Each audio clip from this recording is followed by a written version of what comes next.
Good morning, everyone. It's Wednesday, May 13th, 2009. We do have some wind swell in the water. It's going to be building over the next couple of days. Not a whole lot of surf, though, coming into Southern California. A little bit of southern hemi in the background as well. It looks like we are going to see some wind problems out of this, but then it looks like things are really going to calm down for the weekend. Looks like we're going to see some nice weather over the weekend. Unfortunately, not a whole lot of surf coming in.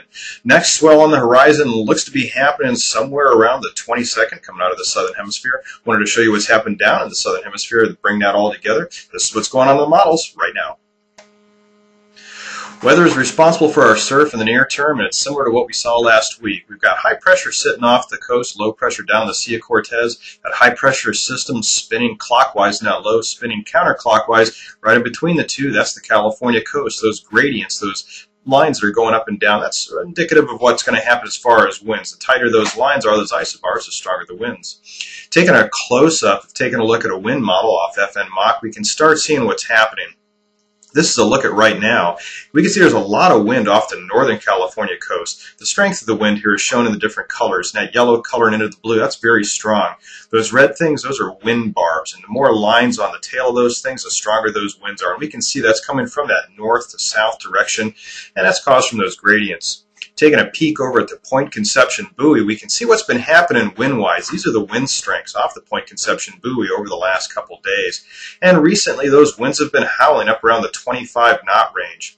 That's been responsible for stirring up some wind swell. And I've taken a look at the wave heights off the Point Conception buoy. We can see those have started to increase over the last day or so. So we're starting to see an increase in wind swell north of Point Conception. That's going to be coming down into Southern California shortly. Taking a look at the WAMs, we can see that wind swell starting to form off the coast. It's going to be spreading into Southern California over the next 48 hours. So if we spin the models forward in time, we can start seeing what would happen.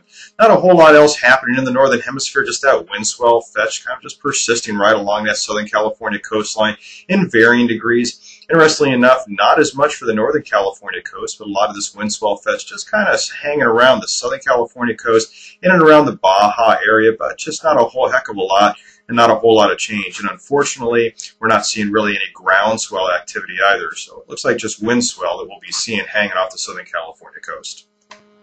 The wind swell, though, will only be lasting for a couple of days. We can see the weather pattern looking up more into the atmosphere, the higher levels here. We can see what's happening and how that's going to change by the weekend when the wind swell will calm down. Right now, we have weak high pressure. Got troughing to the northwesterly flow aloft. When you take a look at that, combined then with what we're up against on the surface maps shown earlier with those gradients right over top of Southern California, we've got a pretty heavy onshore flow. By the weekend, drastically different.